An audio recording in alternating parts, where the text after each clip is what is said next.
a gente agrada a Deus e agrada os irmãos. A pessoa que agrada a Deus e não agrada alguém, é porque esse alguém não é de Deus. Amém? Então eu quero que esse nome agrade todos nós, em nome de Jesus. Anatote. Meu Deus. Monte Moriá, Instituto. O módulo 1, esse módulo que a gente começa hoje, o horizonte da excelência. Horizonte. Quando você olha ali, até onde você consegue enxergar é o horizonte. A excelência é o como você pode fazer melhor. A minha excelência não é a sua excelência. A sua excelência não é a minha. Porque aquilo que para mim é muito, para você pode ser ridículo. E vice-versa. Então, a sua excelência, você vai ter que entregar de acordo com a sua capacitação, disponibilidade, dedicação, esforço. Amém? A jornada de um obreiro irrepreensível. Por que esse nome, pastora? Porque esse módulo que nós estamos iniciando hoje, quem aqui é oficial na casa hoje? Quem aqui já é oficial, que trabalha em qualquer departamento? Levanta a mãozinha bem, ó. Deixa que o desodorante venceu, não tem problema. Só se tiver com bursite. Acho que todo mundo, né? Vou fazer a pergunta inversa. Quem não trabalha? Tem alguém? Não tem, né? Olha lá. Glória a Deus. Então, pensando nisso, já tendo sondado os pastores, entendendo a estação da igreja, eu percebi que, para a honra e glória do Senhor também, essa é uma casa onde não tem espectador, né? Os soldados estão tudo ali na linha de frente. Então, eu entendi a necessidade, trazer aquilo que atendesse a necessidade desse momento de nós, que são a capacitação de oficiais. Então, nós somos obreiros, né? Então, esse módulo todo terão vários capítulos. Nós vamos começar por esse capítulo que a gente já vai entrar, mas eu estou me demorando nessa apresentação para vocês entenderem o conceito, a ideia, o objetivo, a intenção e o sonho, tá bom? Então nós vamos ter uma jornada, vou fazer uma jornada com vocês, de um obreiro irrepreensível. Glória a Deus, glória a Deus. Antes de explicar para vocês o que é Anatote, você pôs o meu celular lá, né? Então vamos lá. A primeira página. Vou dar uma lida rápida, vocês me acompanham. Eu dou algumas palavras para explanar. Por que Anatote? Quem sabe o que é Anatote? Quem sabe? Alguém mais? Não tem vergonha não, porque até eu demorei para entender. Então fique tranquilo. Falou o canto é de Deus. Bom, embora não haja registros históricos, extrabíblicos ou arqueológicos específicos que comprovem diretamente a existência de uma escola de sacerdotes em Anatote, a tradição de que ela tenha sido uma espécie de escola sacerdotal é inferida principalmente pela exegese de estudiosos sobre os textos bíblicos abaixo. Ou seja, Josué 21, 13 a 17, e aqui eu quero já, para vocês deixarem a nota, rabisca, traz qualquer coisa, clica, purpurina, sombra, batom, marca texto e rabisca essa apostila, para que vocês depois estudem e leiam em casa, porque assim, para que a gente otimize, é muito conteúdo, né? Então eu não posso derramar um monte de versículo para vocês, então eu anoto na apostila e cito ela superficialmente só para alcançar o objetivo magno. E depois vocês vão para casa, abrem o capítulo e lêem inteiro e falam, não, eu estava certa, ela não. Sejam como bereanos. Vai lá e confere se o que eu estou falando está na Bíblia, tá bom? Amém? Então, Josué 21, 13 a 17, diz assim: assim, aos descendentes do sacerdote Arão, deram Anatote. Foram ao todo 13 as cidades dadas aos sacerdotes. Anatote foi uma cidade dada aos sacerdotes descendentes de Arão, quando o povo saiu do Egito, atravessou o Rio Jordão.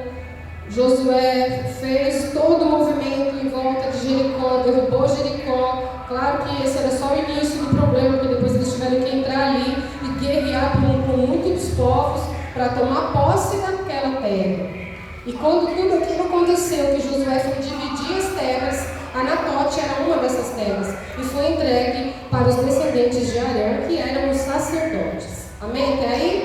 Amém. Tudo isso que eu falei para vocês, de uma forma bem resumidinha, está nessa anotação que vocês estão vendo. Em Jeremias 1 a 6, também não vou ler tudo, mas vou trazer uma abreviação. As palavras de Jeremias, filho de Ilquias, dos sacerdotes que estavam em Anatote, na terra de Benjamim. 3 pontinhos ali, porque tem mais versículos que não diz respeito especificamente à mensagem que eu quero trazer. Então disse eu quem? Jeremias. Ah, Senhor Deus, eis que eu não sei falar, porque eu sou um menino. Jeremias, ao se referir a si mesmo como um menino, ele nos sugere que Anatote não era meramente um templo, mas uma escola onde jovens eram preparados para o sacerdócio. Assim, encontramos no nome Anatote a perfeita metáfora para o Instituto da Igreja Família Cristã do Monte Moriá, um local para aprendizado e formação dos sacerdotes, dos profetas e ministros do Evangelho. Então, foi desta forma que o Senhor nos trouxe esse nome.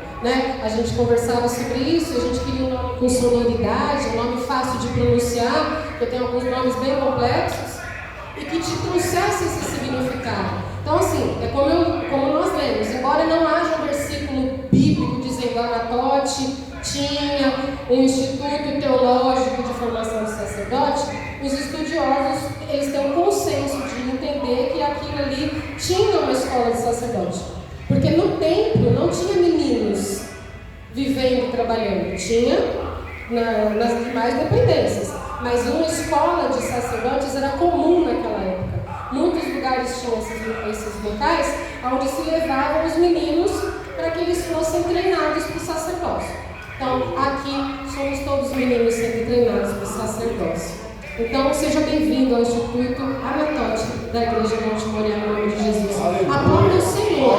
Ao Senhor. Pode me dar a Deus, aleluia, a chave de língua, em nome de Jesus. Glória a Deus. Aprendendo para ensinar e ensinar para aprender. O módulo Horizonte da Excelência, a jornada de um obreiro irrepreensível, preconiza que só se levanta para ensinar quem se assenta para aprender. Então, hoje eu estou aqui de pé ensinando, mas de manhã eu estava sentada aprendendo. Então, para também quem não sabe, estou me graduando em Teologia na Universidade da Cruz do Sul, me formando como teóloga. Já sou teóloga pelo Instituto Quadrangular, há 20 anos no Ministério, temos muitos anos de experiência lecionando em casas, em lares, na própria igreja, então a gente tem um pouquinho de bagagem, por isso que eu estou aqui de pé. Mas eu continuo me sentando. Hoje eu tenho 52 anos, tá? E pela segunda vez eu voltei para a sala de aula para estudar, porque agora eu entendi que eu preciso me aprimorar mais para me aperfeiçoar no dom que Deus me deu. Não se iludam, apóstolo Paulo estudou por mais de 13 anos. Apóstolo Paulo tem muitas referências dele, eu amo muito a história do apóstolo Paulo, e ele é um homem que não cessou de estudar até o último dia da vida dele. Ele inclusive diz para Timóteo: me traga a capa, os livros e os pergaminhos, o que também nos sinaliza que ele lia, além dos pergaminhos, além da palavra de Deus, livros de homens conceituados, filósofos, médicos. Então, vamos estudar, vamos ler. Nessa jornada, eu vou indicar livros para vocês trazerem para leitura, trechos, vou dar material, como é que fala? Não, aqueles material que vem na língua extracurricular.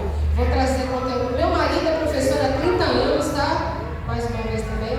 Então, eu aprendi muito com ele a dar aula antes de sonhar que eu estaria aqui um dia. Então, vocês estão em boas mãos porque eu estou na mão de Deus.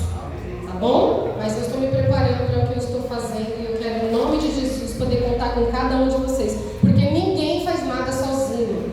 Eu falava para o meu filho esses sozinho faz melhor, mas a gente junto faz mais, né? A gente sozinho anda melhor, mas junto a gente anda mais rápido. Então que a gente possa andar rápido, porque Jesus está com pressa, o ministério está com pressa. Nós vamos ter mais salas aqui, então eu quero, em nome de Jesus, muito professor. Quero ver muita gente falando, pastora, eu quero ser professora, eu quero ser dar aula, eu quero dar aula, pastora, eu quero ser professora, eu quero ser mestre. Eu tenho chamado, eu amo ensinar. Manifestem o dom de vocês, desejem, almejem. A palavra diz assim, que aquele que almeja o episcopado, excelente obra almeja. Aleluia. Entenderam, irmãos? Episcopado, se você não sabe, numa linguagem mais coloquial dos dias de hoje, quem almeja ser pastor, excelente obra almeja. Quem almeja ser um mestre, um professor, excelente obra almeja. Então não tenha vergonha, não se sinta tímido e vão achar que eu quero me exibir. Quero mesmo, quero que Deus veja pregando, eu quero que Deus veja, eu não sei cantar, pulando, assoviando, dançando, correndo, amando, abraçando, pastoreando. Almejem o episcopado, almejem trabalhar no Senhor, almejem crescer. Não, o ministério não é uma carreira que você vai ser promovido, mas o Senhor vai te colocar em altos lugares, porque Ele disse, e se Ele disse, está dito. Amém? Glória a Deus. Então, vamos para a próxima. Esse texto, ele nasceu ontem, 2 horas da madrugada, que ele nem estava na apostila. E aí o meu esposo ele deu uma dica, e eu falei, uau, eureka, né? E aí eu nem conseguia dormir. Ele falou, Rô, é um dia memorável. Ele já falou para mim, era 2 horas da manhã, né? Ele falou, Rô, é um dia memorável. Não para mim, tá, gente? É um dia memorável para nós, Moriá. É um dia memorável para o instituto que estava no papel, para o instituto que estava no coração, para o instituto que estava nos planos e nos sonhos de Deus e agora está sendo trazido à realidade, para a honra e glória do Senhor. Então esse dia não é um dia qualquer. E eu, com muita reverência ao Senhor, eu quero trazer para vocês uma carta aberta para posteridade. 22 de agosto de 2024. O nascimento do Instituto Teológico Anatólico. Desta nova estação na vida da igreja. Dos pastores, de toda a família Monte Moriá. É um evento que deve ser eternizado nas páginas mais profundas do coração. Inscrito nas memórias mais perspicazes da mente e registrado com zelo nas nossas agendas, cadernos, bíblias, nas paredes da nossa igreja e nos recantos sagrados dos nossos lares.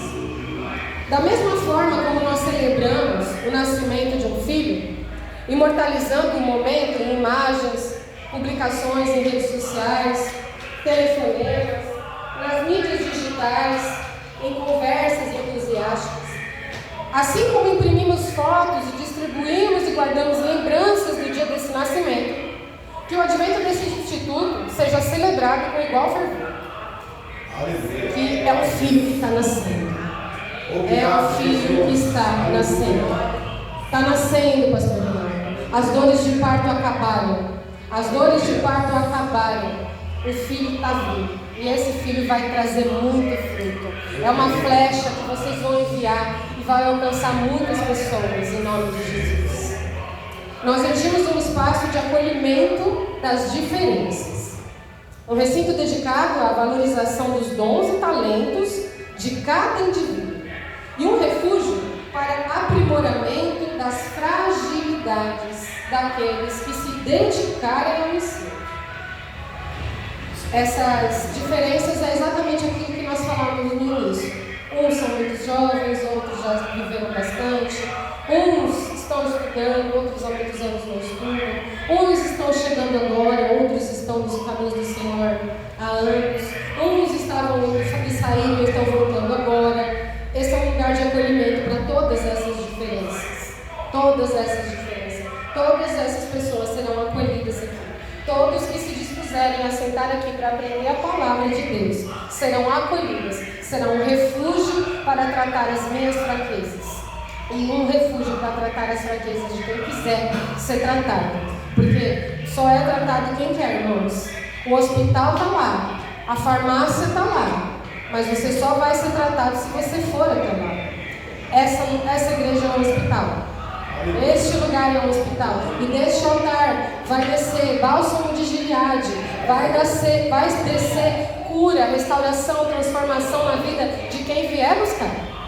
Então, leve essa mensagem por onde você passar, para que o doente venha, para que você pegue na mão. Vão acontecer casos em que essas pessoas não vão conseguir chegar. Lembra daqueles amigos de Jesus que desceu ele pelo teto? Tem pessoas que não vão conseguir. Você vai mandar mensagem, vai telefonar, vai ficar correndo, mas ela não vai vir. Você vai ter que pegar seu carrinho, ou seu Uberzinho, e vai lá pegar ela pela mão e vai trazer. Porque ela está doente demais para sair de casa sozinha. Eu já estive assim, doente demais para sair de casa sozinha, e alguém me levou no médico. Que você possa ser essa pessoa, esse amigo para descer alguém pelo telhado também. Vamos lá. As exigências sistemáticas ou qualquer forma de constrangimento, oriundas de avaliações ou competição, não constituirão ferramentas para a aferição de conhecimento. Ou seja, eu não vou passar prova para vocês, prova oral, fazer perguntas que possa, pastora, qual é o nome dos apóstolos, sabe? Isso não vai acontecer em sala de aula. Ninguém estará sendo exposto. Entendeu? Perguntas que forem feitas serão feitas por escrito, para você ter tempo de perguntar, de pesquisar, de conversar, consultar. Porque assim, irmãos, de verdade, você paga uma mensalidade para a sua faculdade e você senta lá e o professor despeja toda a informação para você. Se você não se preocupar em estudar, você não vai conseguir aprender. Alguns até conseguem o diploma, mas se transformam em péssimos profissionais naquilo a que se destinaram a estudar. Então, eu não vou expor ninguém aqui. Vão ser feitos questionários que eu vou entregar para vocês. Não vai ter exposição de nota, não vai ter ditado, redação. Tudo isso que for feito vai ser feito com muito zelo, muito cuidado, para que ninguém se sinta constrangido. Entendeu? A minha régua para medir o conhecimento de cada um de vocês vai ser individualizado de acordo com o perfil de cada um. Então fiquem tranquilos e tenham total e absoluta liberdade de me procurar qualquer hora do dia, da tarde e da noite, 24 horas por dia, não apenas para o instituto, preciso de oração, preciso de piada, o que vocês precisarem, preciso de batom, glitter, tudo que vocês precisarem, me procurem, amém? Glória a Deus. Então vamos lá. Ao invés dessas avaliações que causam constrangimento, aplicaremos um método científico, tá? Fundamentado nos pilares da pedagogia construtivista. Tem mais algum professor em sala? Não? Você é professora, querida? Oi? Glória a Deus! Glória a Deus, é bom. E era para dar aula para criança. Ah, tá. Não, mas é professor. Gente, magistério é ministério. Mas exatamente por isso eu não achei que fosse, eu não dei seguimento ao magistério. Achei que fosse aquilo que era para mim fazer realmente. Mas eu trabalhei muito no Ministério Infantil, por exemplo. Então, não, é porque cuidar de criança, seja onde for, é um chamado, meu Deus. Eu não consigo dar para criança. Hoje em dia eu acho que eu não pego a paciência que eu tinha, mas. Tadinho do Jesus. Passa uma folha. Bom, vamos lá. Então nós vamos usar nas nossas aulas um método que vocês podem procurar, está aí na Bíblia, está aí na apostila, depois vocês vão para o Google estudar, procurar, para vocês verem como é legal. Ele chama construtivismo. Construtivismo, o nome já diz que é alguma coisa de construir, amém ou não amém? Então, eu elenquei 6 tópicos para explicar para vocês, mas ele é bem grande, é um conceito gigante de metodologia de ensino. Então, eu falei, Deus, preciso democratizar isso aí para a gente conseguir entender, porque nem eu entendo. Então, vamos lá. Algumas características desse método que a gente vai usar para a gente aprender. Nós vamos construir conhecimento a partir das nossas reflexões. Amém? Nós vamos construir um conhecimento. Então, tem coisas que a gente não sabe e nós vamos passar a saber a partir das nossas reflexões. Que reflexões? aquilo que a gente está conversando, aquilo que eu estou trazendo para você, as dúvidas que você tiver, você vai trazer para mim. As nossas aulas, elas precisam ser interativas. Eu quero ver muita mão levantada, fila, quero distribuir senha para falar, quero muito interessante, porque isso vai trazer essa construção, tá? Essa construção não é uma palestra, eu não estou aqui dando palestra, não sou palestrante, sou professora, então vocês vão interagir comigo. Lembra da sala de aula, a turma do fundão pode fazer bagunça, pode tacar giz na professora, é uma sala de aula, gente, normal. Passar bilhetinho embaixo da mesa, normal. É assim que aprende. Eu cheguei aqui assim, então a gente vai continuar assim em nome de Jesus. Vamos lá, segundo, a adaptação do ensino aos estágios do desenvolvimento cognitivo. Presta atenção, é a adaptação do ensino, não do que está sendo ensinado. A Bíblia não vai ser atualizada, a Bíblia não vai ser remasterizada, equalizada e nada de nada. A Bíblia é a Bíblia, ele é o mesmo ontem, hoje e sempre, e o ensino vai ser o mesmo. O que vai mudar é a forma como a gente vai ensinar, como eu falei também lá, ó, vai ser uma adaptação. Então, Roberta, eu tenho uma necessidade absurda de exemplo, pastora, para aprender. Meu esposo que sofre, que eu fico, não entendi.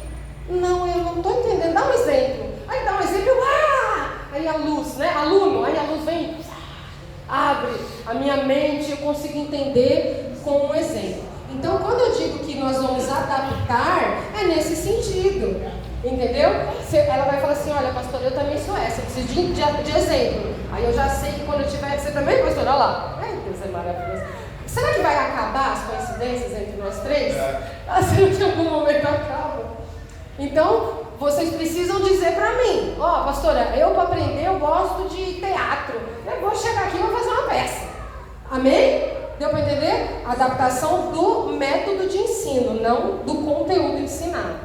Vamos lá.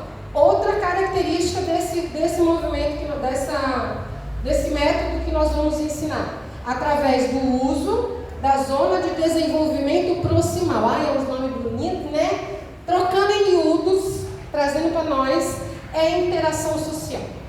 É porque como é um nome chique, da pedagogia, e eu acho que nós temos que ter cultura, né? Vocês também vão aprender muita palavra nova, vocês vão ver muita coisa nova, porque eu, pelo menos, eu amo. Eu sou amante da palavra, eu sou amante da letra. Não, a palavra de Deus, lógico, mas de estudar, de conhecer, de saber significado. Não ganho nenhuma moeda com isso, mas eu amo, isso é uma satisfação pessoal. Você não precisa amar igual a mim, mas é legal. Principalmente os jovens, quando você for fazer uma entrevista de emprego, e você meter no peito do entrevistador, porque eu tenho um desenvolvimento proximal muito bom. A pessoa vai ficar olhando com a sua carazinha, legal. Mãe? E no fim das contas, você só está dizendo que você trabalha bem em interação social. Deu para vocês entenderem? Tá comigo? Tá todo mundo muito quietinho, me ajuda aí. Amém. Glória a Deus. Então, pega as dicas, gente. Pega a dica e vamos para cima. Bom, outro ponto, encorajamento da resolução de problemas.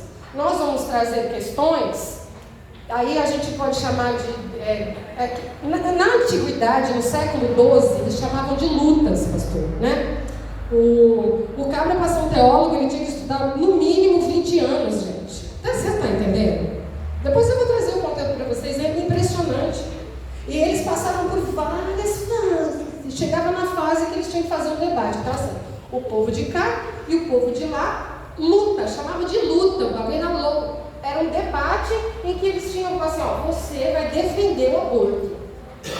E você vai defender que não pode abortar. Eram exemplos, né? E eles tinham que fazer esses debates, porque você tem que apresentar toda a sua bagagem teológica para provar que não pode abortar. E você vai ter que usar toda a sua bagagem teológica para dizer que pode. Então, nós vamos fazer debates desse tipo. Claro que não defendendo o aborto, né? Pelo amor de Deus, só um exemplo. Mas nós vamos trazer temas sensíveis, às vezes, por que não, mais para frente, para que a gente consiga falar, o que você acha sobre isso? E aí, o que você entende disso? Como que você conseguiria... Sabe, porque tem coisas, irmãos, que são delicadas e frágeis, mas a gente não pode fugir de textos difíceis. Nós não podemos fugir de temas difíceis. A palavra continua a mesma, as proibições são as mesmas. E a gente tem que enfrentar, ter esses enfrentamentos com as verdades, para que a gente cresça maduro na fé. Não podemos ser mais meninos. Quando eu era menina, eu pensava como menino. Mas se você está aqui hoje no Instituto Teológico, não é porque você é um menino. Amém? E desenvolvimento de pensamento crítico. O que é um desenvolvimento de pensamento crítico, irmãos? Irmão, Jesus era uma unanimidade? Não. Ele não era uma unanimidade, ao contrário, né? Ao contrário. E quanta gente falava mal de Jesus? E quem falava mal de Jesus era o macumbeiro? Quem falava mal de Jesus eram os feiticeiros? Quem falava mal de Jesus eram os judeus. Vocês sabem quem eram os judeus naquela época? Era o povo de Deus. Eram os filhos de Deus. Então, Jesus veio para os seus e os seus o mataram. Não só o rejeitaram, os seus o mataram. Então, quando eu falo sobre desenvolvimento de pensamento crítico, é para que você pare e analise tudo que você ouve. Pare e analise. Porque nem todo mundo que é achincalhado é realmente o vilão. Como Jesus não foi. É ou não é? Às vezes o rebelde é quem fica, não é quem sai.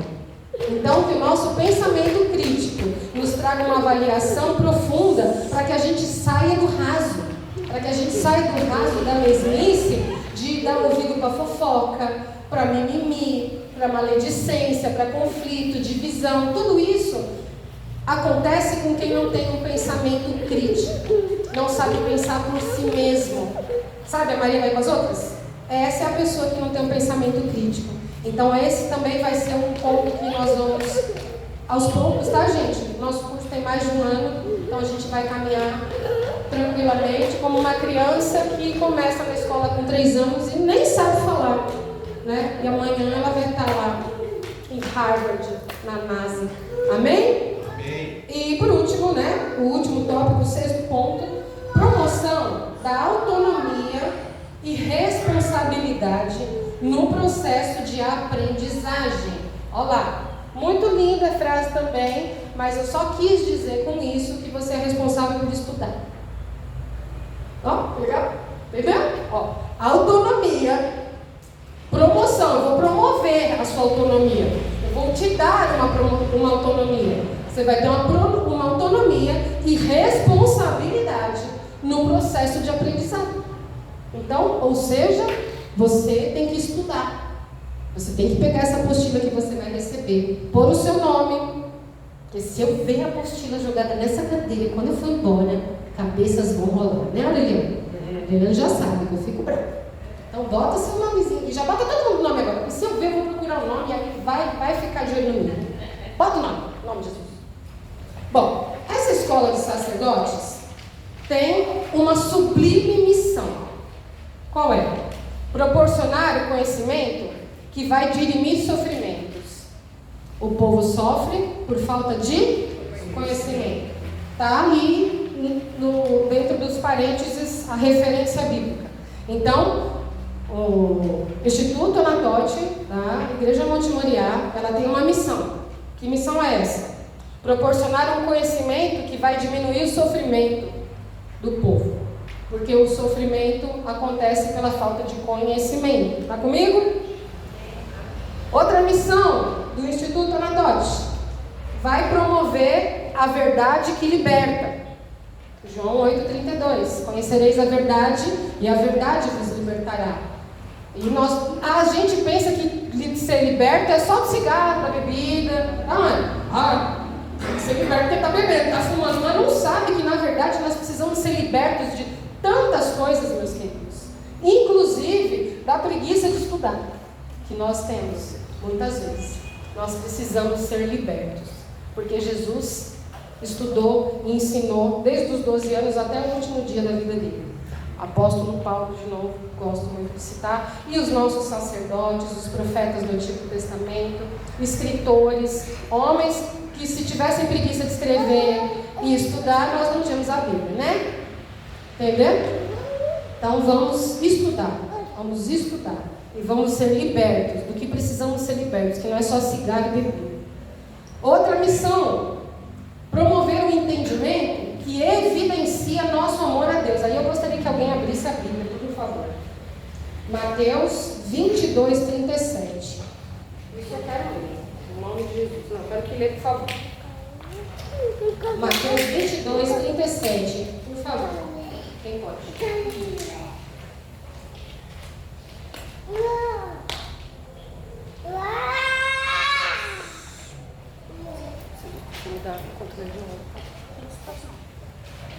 Até que hora então? Até que hora a gente vai? 9h30.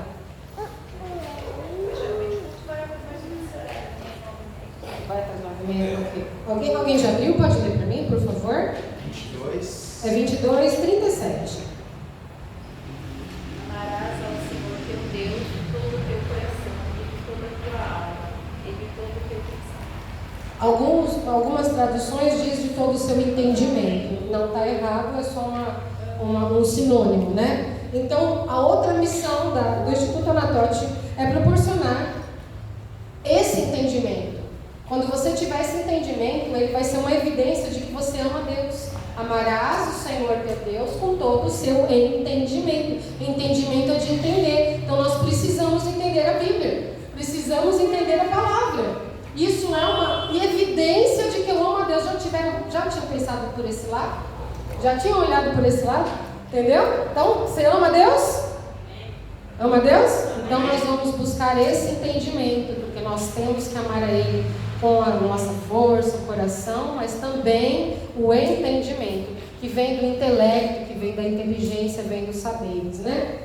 E por último, não menos importante, além, a outra missão, a última missão, são 4, é o nobre encargo de formar os futuros idôneos mestres dessa casa.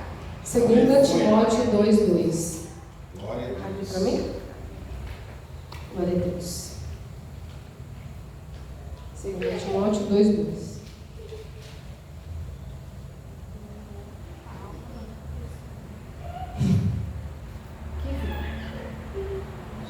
2:2. Lembra mim? Voz de trovão.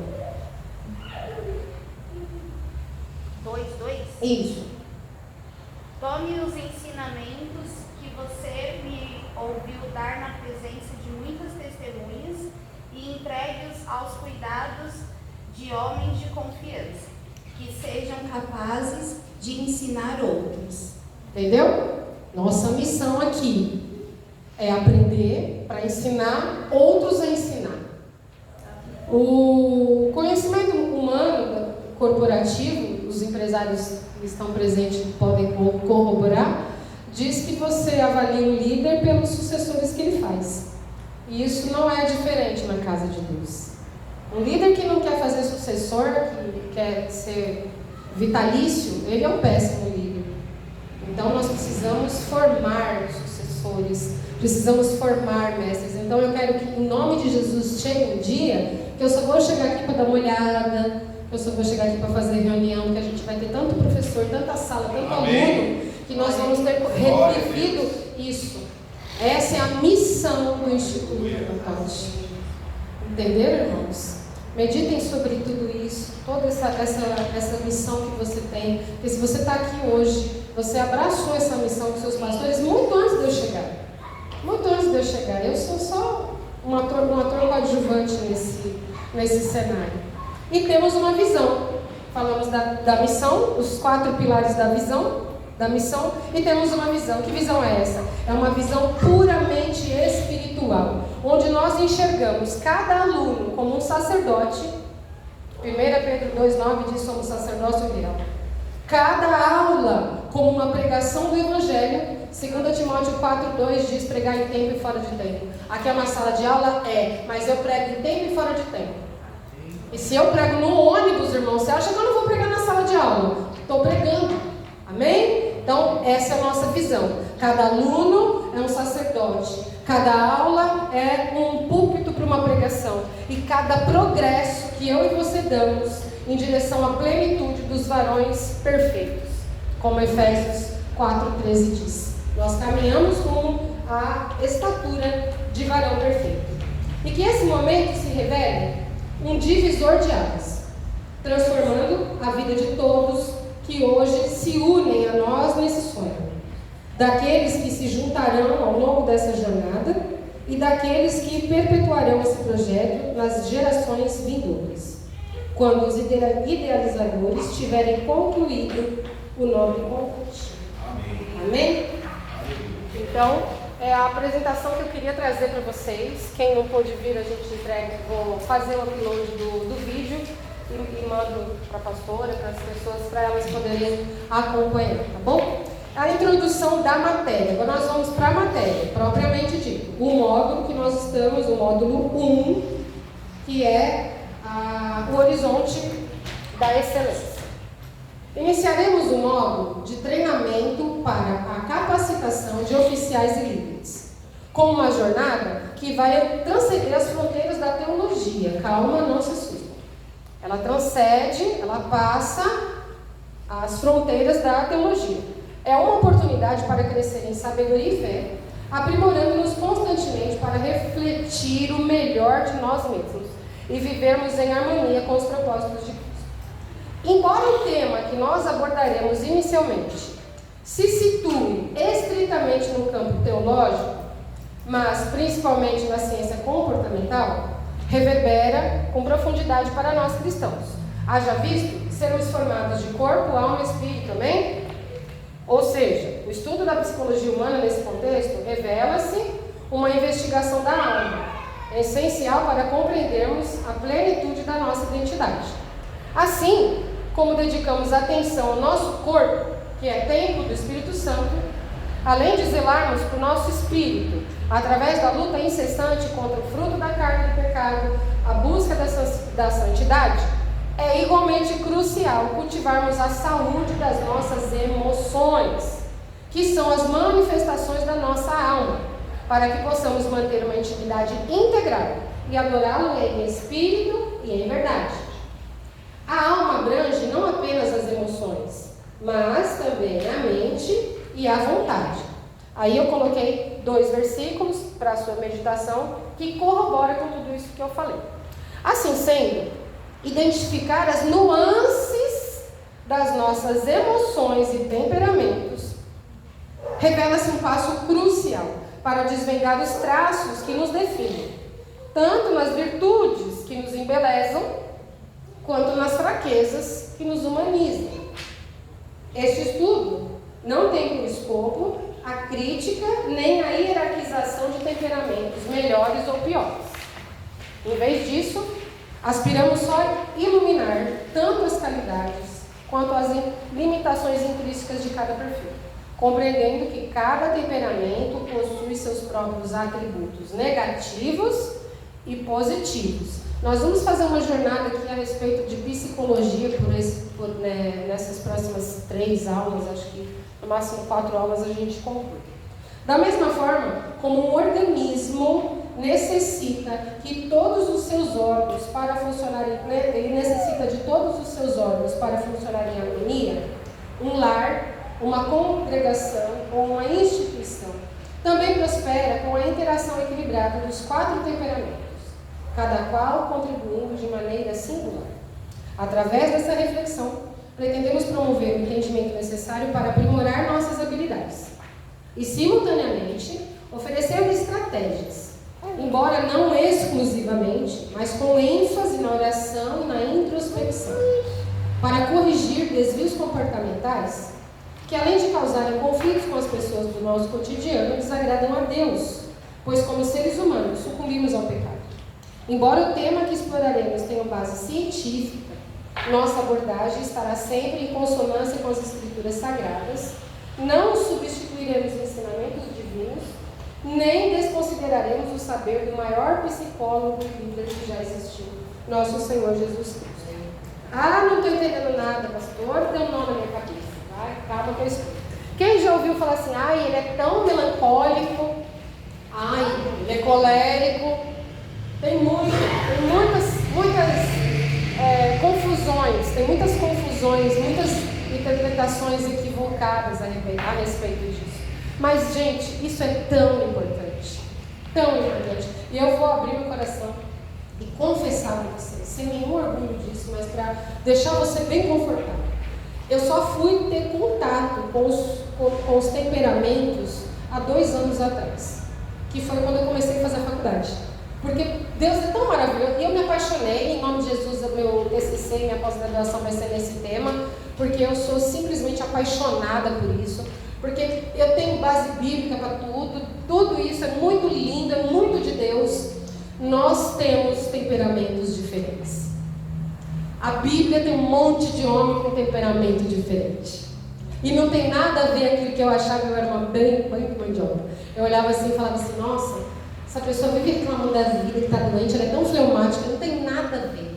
Ai, essa pessoa está sempre nervosa, com raiva, tão colérica, porque a gente pensa de cólera, não é? Associação imediata da palavra, e a gente, estou falando eu não, vocês não, que não entendia nada do que estava falando, saía botando rótulo em todo mundo, achando que manjava tudo da psicologia. E estava tudo errado meus conceitos. Minha primeira matéria no estudo teológico foi sobre os temperamentos. Né? Porque, infelizmente, diferente daqui dessa sala, onde a gente só vai ver conteúdo de Deus, quando você vai fazer teologia numa faculdade, você se depara com o estudo de matizes africanas, com psicologia, ai meu Deus,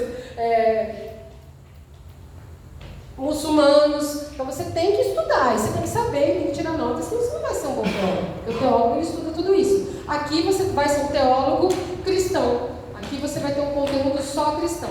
Mas o lado bom é que a gente tem conhecimento. Então esse para mim foi um grande conhecimento. Porque eu comecei a me entender e a entender o próximo. E entender que eu casei com um temperamento que é o meu opositor.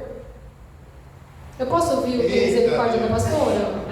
E ele, por consequência, fez a mesma coisa. Casou com alguém cujo temperamento é opositor ao dele. Então, repita comigo. Colérico, melancólico, fleumático e sanguíneo. São 4 temperamentos. Nós vamos ver daqui a pouquinho, nós vamos trazer as informações científicas, tudo isso que vocês vão ouvir e ler. Pode pesquisar, devem pesquisar. E são tudo artigos, revisões de estudos científicas de médicos, filósofos, conceituados e, inclusive, aquilo que vem lá do passado. Vamos lá. Mas, afinal, qual é a diferença entre temperamento, personalidade e caráter? Gente, dá um nó no cérebro, não dá? Porque no meu deu. Né? Qual que é a diferença de temperamento, personalidade e caráter? Esses conceitos, embora profundamente interligados, são absolutamente distintos, são diferentes. Talvez por essa razão as pessoas sejam propensas a confundi-los, criando estereótipos e realizando julgamentos equivocados, que é aquilo que eu falei que eu fazia lá, né? É fundamental, portanto, compreender cada um deles de maneira cirúrgica. Eu quero que a gente esmiúce isso para você nunca mais ter dúvida e sair ensinando para a humanidade. Porque quando a gente conhece quem a gente é e o próximo, a gente consegue ter um relacionamento melhor, não é mesmo, amigo? Não é verdade? Eu nem preciso falar, meu marido já me conhece. Entende? Então, se você tiver esse relacionamento de aproximação com o seu irmão, de conhecer como ele é, o temperamento dele, a personalidade dele, você vai se relacionar melhor com ele e vice-versa. Então, vamos abrir mão de uma vez por todas dos nossos misticismos, achismos e conhecimento empírico. O que é isso? É fácil. Se tem uma coisa que as nossas avós faziam, era transmitir aquilo que a ciência chama de conhecimento empírico. Diga comigo, conhecimento empírico. Mais alto para acordar. Conhecimento empírico. Meu Deus, o que é isso? Vamos lá. Conhecimento empírico, está na tabelinha. São aprendizados que vêm da experimentação, ou seja, eu vou experimentar aquilo, ou contemplação, vou só ficar olhando, só vi que o negócio está lá, e aí eu vou achar que sei do negócio. Como saber que o fogo queima sem a necessidade de comprovação científica? Você precisa de um estudo científico para saber que se você pôr a mão no fogo você vai se queimar? Você precisa se queimar para saber que vai se queimar? Isso é um conhecimento empírico. Mas ele é um conhecimento empírico verdadeiro. Entendeu? Amém. Está errado? Não está errado. Eu sei que o fogo queima sem que eu precise me queimar. E eu sei que o fogo queima sem que Albert Einstein me prove. Eu só sei por observação. Eu vi alguém se queimando e ele se queimou. Então esse é um conhecimento empírico muito bom. Porém, essa prática gera crendices populares que, quando não perigosas, são inúteis. Um exemplo bem equivocado seria acreditar que se expor a baixas temperaturas causam a gripe, resfriado. Não adianta fazer cara feia pra mim, não. Meu marido fica bravo quando eu falo isso, porque ele fala: tira o pé do chão, você vai ficar doente. Aí tem outra história científica ali para outro dia. Mas o fato é que a única forma de você pegar uma gripe é com vírus. Amém ou não amém? Todo mundo sabe disso? Amém. Então não adianta não tomar água gelada, não pôr o pé no chão, não pôr o gelo na Coca-Cola. Nada disso vai te impedir de pegar uma gripe se você tiver contato com o vírus. Então o conhecimento empírico dos nossos pais, dos nossos avós, sempre disseram para a gente: põe uma touca, você vai ficar gripado, põe um sapato, você não vai ficar gripado, não toma gelado, você não vai ficar gripado. É ou não é? Faz mal? Não faz mal. É perigoso? Não, está tudo bem. É um conhecimento empírico inútil, mas está tudo bem. Só que aí, qual é o problema? Vamos lá? Um exemplo perigoso desse conhecimento empírico, um equívoco: acreditar que colocar manteiga na queimadura ajuda a curar. Quem já ouviu isso? Nordeste, não? Entende? Pasta de dente, gente, pelo amor de Deus, pasta de dente na queimadura. Quem já ouviu? Eu cresci com isso, né, irmã? E aí sim é que mora o perigo. Por quê? Faz mal. Ao contrário, ao invés de sarar, vai piorar, vai causar uma infecção. Você pode agravar. Pó de café no corte. Pó de café e açúcar no corte do dedo. Fala, Vitor, pode falar. Não, o pessoal do reparar quando você toma uma pancada, você pega A faca. Uma faca faz um cruz. E faz cruz ainda, meu Deus, é um dinga, com uma curva. Mas sabe por quê? Sei, porque tá gelado. Geralmente aquelas facas mais tradicionais eram grosas E geladas. sempre estavam geladas. Porque o gelo, ao contrário, o gelo ele cientificamente. Aí você pega hoje em dia as lutadores de ar, eles têm um ferro dentro da bolsinha, fica gelado, aí ele coloca e você toma uma pancada. A mesma coisa, aprendeu lá com a mão. Quem já viu alguém eu nunca vi pessoalmente, mas a gente vê na televisão com o bife. O Dodói. Já viu? A pessoa fala: olha, almoçou, vai estar com o bife lá em cima do Dodói, não é? É por causa que está gelado. A gente nunca sabia. Mas aí vocês entenderam, então, a preocupação da gente tomar cuidado com teorias que não têm base bíblica ou científica, que algumas não fazem mal nenhum, mas outras são perigosas? Então, na dúvida, faça como os irmãos bereanos, vai para a Bíblia. Na dúvida, faça como as pessoas cientistas. Você não precisa ser um grande cientista, mas eu quero saber se você está certo. Hoje, nossa gente, a informação está tão fácil. Você dá um Google ali, você descobre tanta coisa, não é verdade? Então que a gente possa tomar esse cuidado. E aí então vamos para um comparativo. Personalidade define a maneira como uma pessoa reage e interage no mundo. Vamos de exemplo, porque a pastora Roberta só consegue aprender com exemplo. Aí eu aprendi que a personalidade define a maneira como uma pessoa reage e interage. Por exemplo, uma pessoa extrovertida que gosta de socializar. Entende? A personalidade dela é extrovertida. Ela gosta de socializar. Então, a personalidade extrovertida dela define a forma como ela interage com a sociedade. Deu para entender? Deu mesmo, gente? Amém. Amém? Se não deu, a gente volta e começa de novo, tá bom? Caráter. Esse é muito importante, hein? O crente, então, pelo amor de Deus. Refere-se às qualidades morais e éticas que orientam a conduta de alguém.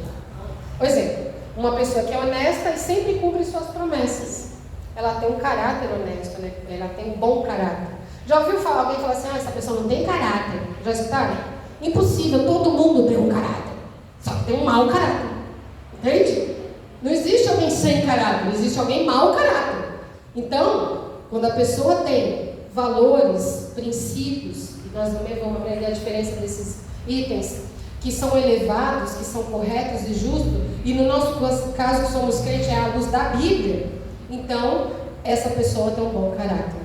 E por que isso também é subjetivo, gente? É subjetivo, porque para o mundo aí fora, alguns conceitos de inclusão, de tudo pode, toda forma de amor vale a pena, todos os caminhos levam a Deus, são valores e princípios que não condizem com o Evangelho. Então, nós não julgamos quem está do portão para fora, mas quando ele entra do portão para dentro, ele quer abraçar a nossa fé, aí ele tem que entender os valores e princípios que regem a nossa fé. Vocês entenderam? Então, para eles lá fora está tudo bem, a pessoa é bom caráter, está tudo bem, né? Está tudo bem, ela não quer confessar a nossa fé e viver. A partir do momento que ela entra nesses portões e ela decide confessar a nossa fé, ela vai precisar conhecer, entender e aceitar esses princípios nossos, para que ela seja considerada bom caráter no nosso meio, na nossa comunidade. Os conceitos de caráter da nossa comunidade de fé é diferente do mundo. Amém? Amém. Todos concordam com isso? Aleluia. Com a dúvida? Cólicas? Amém. E temperamento. É a parte inata, nasce com a gente, desse comportamento. Influenciando reações, emoções, desde o nascimento. A gente quando tem filho, você vê, nossa, mas esse aqui é tão quietinha, tão calminha. A minha filha, quando era pequenininha, para pôr ela de castigo, eu tinha que falar, vai pra fora, sai daqui, vai brincar, vai correr. Se eu falasse, vai pra cama agora, ela ia feliz, porque o temperamento dela era esse, entendeu? Se eu falasse, senta aí, não sai daí, ela não ia reclamar. Ela ia ficar feliz com as poli dela e eu ia esquecer dela. 3 dias depois, meu Deus, eu esqueci a menina lá. Esse era o temperamento da Nicole. Já o meu filho queria ver ele morto. Ela falava, vai deitar, fica quieto ali. Por quê? Porque o bichinho não para quieto.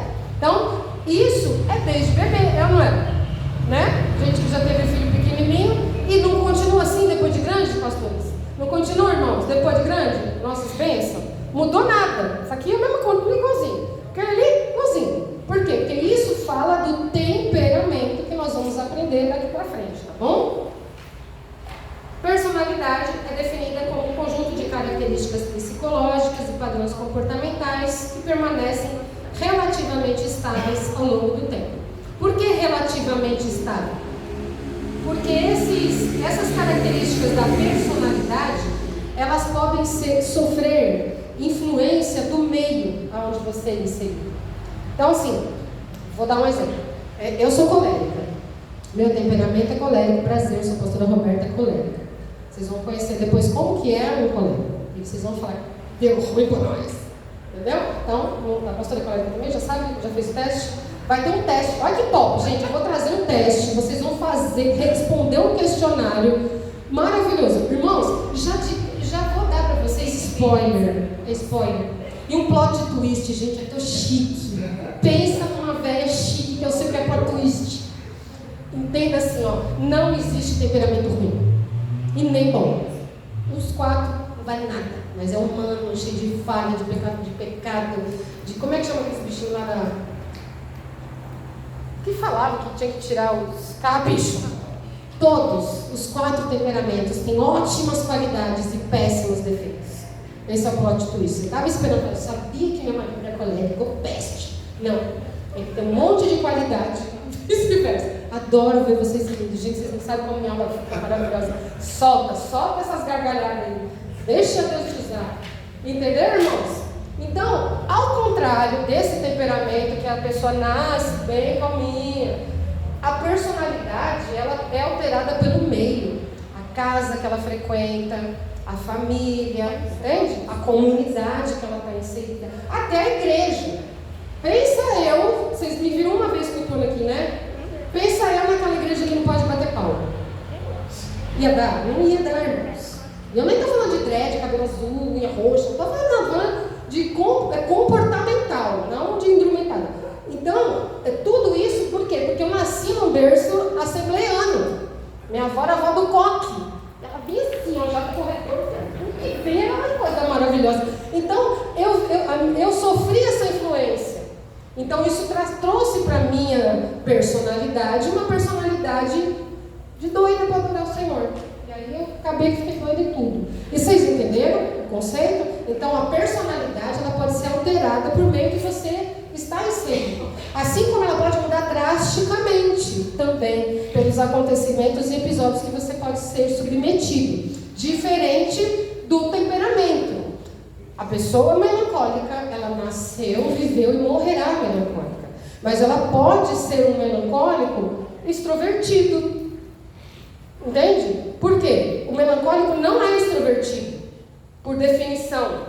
Mas, devido à influência do meio dela, ela continua melancólica. Os traços que são majoritários, né, predominantes dela, serão de um melancólico, mas devido a ela crescer comigo, tadinha, submetida a essa tortura, ela ficou extrovertida.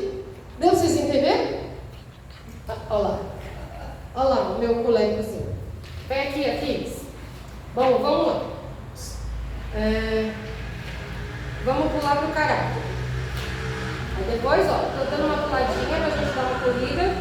Eu quero chegar pelo menos antes do colégio. Aí na semana que vem a gente entra na análise específica de cada um. Caráter. O caráter, em termos científicos, refere-se ao conjunto de atributos e qualidades morais e éticas que definem a conduta de um indivíduo em contextos sociais e pessoais. É uma dimensão da personalidade.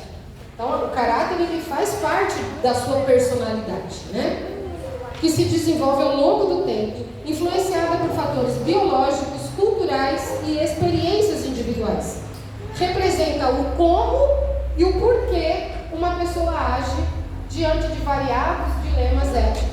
É a expressão central da sua identidade moral. Moldado pelo processo de socialização e educação, o caráter reflete normas, valores e crenças internalizadas por uma pessoa. Dá uma pausa aí. Por que esse caráter é moldado pela educação? Porque nós vamos ver, por exemplo, crianças que torcem por bandido. É ou não é verdade? A gente vê isso na televisão, mas eu já vi pessoalmente. Eu faço célula há mais de 18 anos, fazia, né? No ano passado para cá, apesar que a gente teve um período curto, né? Mas eu, meu marido e meus filhos, a gente faz células, culto nos lares, há mais de 18 anos. Eu já escrevi um livro sobre esse tema para a glória do Senhor. E é algo que a gente sempre amou muito, né? Porque é um cuidado muito próximo. E só que a gente fez célula em lugares que eu vou falar para vocês. O Bob não sabe o que é um problema. Lugares barra pesadíssima, né? Já fiz em Alphaville também, mas foi bem minoria, foi uma vez só. O resto realmente foi lugares muito pesados, onde você via o caráter daqueles jovens, daqueles adolescentes, deturpado pela educação. Por quê? Porque existe uma educação que vem de dentro do berço até a idade adulta, onde ele é ensinado que o policial é o bandido e que o bandido é a vítima. Não vou entrar em política, em nome de Jesus, nunca jamais, mas essa é a realidade. Então, nós vamos ver que essa frase aqui, ela faz todo sentido. O caráter é moldado pelo processo de socialização e educação. Associado à consistência comportamental, à presença ou ausência de integridade e responsabilidade. O caráter diferencia o comportamento moralmente orientado das respostas impulsivas ou instintivas. Ele é majoritariamente composto por nossos valores morais, em contextos interpessoais, regras de convivência e respeito, configurando-se como um conjunto de características aprendidas ao longo da vida. Vale ressaltar que a expressão pessoa não tem caráter não condiz com a realidade, como a gente falou, né? E aqui, isso é muito importante para nós crentes, embora a evolução tecnológica tenha proporcionado um acesso sem precedentes a uma vasta gama de informações e promovido uma diversidade cultural e social. E apesar dessas mudanças contínuas nos valores e princípios que permeiam os códigos de conduta dessa sociedade, é essencial que os fundamentos morais e éticos continuem sendo determinados pelo ensino integral do Evangelho. Em suma, nenhuma transformação sociocultural, ainda que atravesse milênios, deve, em hipótese alguma, alterar os conceitos imutáveis de moralidade, ética e caráter que definem a vida de um cristão. Queridos, por que nós estamos tendo essa aula? Por que o Senhor trouxe ao meu coração já muito antes da Moriá, há 2 anos atrás, que eu desenvolvesse esse material? Porque eu entendo que nós somos uma família. E nós queremos um avivamento e um crescimento. E nós somos um corpo, né? Eu falava sobre isso hoje. Se eu fizer uma má alimentação e minhas veias se entupirem, o meu coração vai sofrer. Mas o meu coração não tem culpa. Quem entupiu foi a veia. Mas ela vai pagar pela veia. O meu coração vai pagar o preço. Então, nós temos base bíblica, versículos que falam do corpo, dos membros, e se um membro sofre, o outro sofre. Mas então, o que eu quero dizer com isso? Se eu sei que o meu coração tem um probleminha, eu vou tratar ele diferente. Pegou a visão? Girou essa chave? Se eu sei que eu tenho minhas veias entupidas, eu vou tratar minha alimentação, minhas veias diferentes para não machucar o meu coraçãozinho. E como a gente traz isso para o nosso relacionamento, irmãos? Eu tenho que me preocupar aonde dói aqui. Porque o amor, na Bíblia, ele é o que diz, mas aqui ele é o que faz. O que isso quer dizer? A Bíblia define amor em palavras, eu defino amor em ações. Deu para vocês entenderem? Então eu tenho que me preocupar com onde dói da minha irmã, o que ela precisa, como que ela precisa ser tratada. Sabe a linguagem do amor? Todo mundo já deve ter escutado falar. Eu não sou muito fã disso não, mas enfim, é uma realidade. Então assim, não adianta nada eu dizer para você assim, olha, a minha linguagem do amor, pastora, é dar presente. Mas a sua é tempo de qualidade. Estou dando um exemplo, tá bom? Aí eu vou te cobrir de presente, mas eu não tiro 10 minutos para tomar um café com você. Eu estou provando que te amo? É uma via de mão dupla. Eu tenho que entregar aquilo que você necessita para se sentir amado por mim, se eu quero que você se sinta amado por mim. Entenderam, irmãos? E aí vice-versa. Então, peraí, ó, a pastora Roberta gosta de tal coisa. Então, eu quero que ela se sinta amada por mim, quero que ela se sinta bem acolhida. Então, eu vou entregar. Porque se tornar uma queda de braço, se tornar um mata na unha, se tornar manda quem pode, obedece quem tem juízo, esse conceito não vai funcionar. Nem aqui, nem em lugar nenhum. Mas a gente está preocupado com o que vai acontecer aqui agora, a partir desse dia. Então eu acho que em nome de Jesus isso é muito profético. Para que vocês vão embora hoje meditando sobre isso, mastigando, lendo, estudando, trazendo questões, perguntas, dúvidas, cólicas, preocupações e sugestões, entendem, queridos? Para que vocês me conheçam e eu conheça vocês e nós conheçamos uns aos outros. Vai ter momento que vai ser difícil. Vem cá, Vira, em nome de Jesus. Ele fala, Rona, me usa de mau exemplo, eu vou usar de bom exemplo. Vou usar de bom exemplo. De verdade, irmãos, eu não estou fazendo propaganda, não. Até que o Espírito está aqui, que não me deixa mentir. Esse homem tem uma paciência que não é uma paciência de Jó, porque Jó não teve paciência. Ele teve uma paciência de José. José teve paciência, irmão. Já pensaram para pensar nisso? Porque Jó, no primeiro perrengue, eu amaldiçoo minha vida. Eu amaldiçoo o dia que eu nasci. Não foi que ele fez isso? José não. José foi vendido, escravizado, mas violentaram o rapaz e sofreu tudo aquilo pleno. Ele teve paciência. Esse é o meu José. Esse é o meu José. Porque eu sou uma pessoa difícil de lidar. Eu tenho dificuldade de assimilação, de compreensão. Eu sou muito direta, assim. O que eu quero dizer com direta? Eu não consigo entender rodeio, sabe? Tipo assim, se você ficar rodeando para me falar uma coisa, meu cérebro vai parar lá na praça. Aí eu fico, volta cérebro, volta. Aí eu não estou entendendo. Pelo amor de Deus, fala direito comigo. Então, e ele teve que desenvolver essa linguagem de amor, de ter paciência para falar comigo. E por que para ele é difícil? Porque ele tem dificuldade de comunicação. Vocês entenderam? Aonde eu quero chegar? Para que nosso relacionamento seja uma bênção, que ainda é hoje, em nome de Jesus, e vai ser até que a morte nos separe dele, nem depois da Ele desenvolveu essa linguagem de amor de se esforçar para se comunicar comigo. De uma forma que eu consiga entender, claro, nossa, vocês estão dizendo que vocês não têm problema de comunicação. Claro que a gente tem. Mas a gente vem desenvolvendo a cada dia. Então, volta. O que é? Aonde, como, quando, o que aconteceu. Tem que ser bem objetivo. Deu pra vocês entenderem? Quer falar alguma coisa?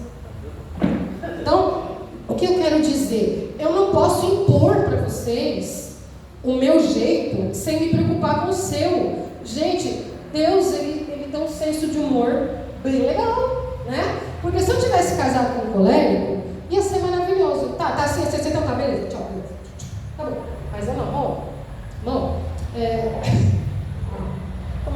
vou falar mal, só vou comentar. Bom, como foi lá hoje na reunião? Então, é que aí ele falou assim, né, que o negócio lá daquele cara, sabe? Eu não tenho a menor ideia que cara é esse. Amor, eu não sei o que você está falando, pelo amor de Deus, responde para mim o que eu perguntei. E aí é uma luta. Aí ele, tá bom, você só quer saber isso, então. Aí ele fica bravo. Então, o que eu quero dizer com isso? Esse curso, esse módulo temperamento, é a menina dos olhos do nosso instituto, irmãos. Em nome de Jesus, se dediquem com amor, para que vocês entendam que o seu ministério, essa vida do louvor, pastores, quem mais tem líder de departamento aqui? Além do louvor? Vocês têm equipes, e se não tem, a galera está chegando, hein? Se prepara aí. Amém. Como que nós vamos receber esse povo? Entendeu? Vai chegar uma mais doida que eu, irmãos. Vai. E aí, como que nós vamos receber esse povo? Eu tenho que estar preparado para chegar e falar, acho que essa doida é colérica. Ela gosta de ser tratada assim. Deu para vocês entenderem? Pegou? Entende? Nós vamos estar ali, ó. Tá vendo ali 4 parados ali. Aí já posso ver pelos olhos da fé, a galera chegando, um monte de visita. E aí você precisa de pessoas para a sua equipe. Precisa de pessoas para o louvor. Precisamos de diaconato. Precisamos de um monte de gente. Porque a igreja vai encher. Vai precisar de professora. Como que eu vou conseguir captar essas pessoas para trabalhar comigo? Se eu quiser impor.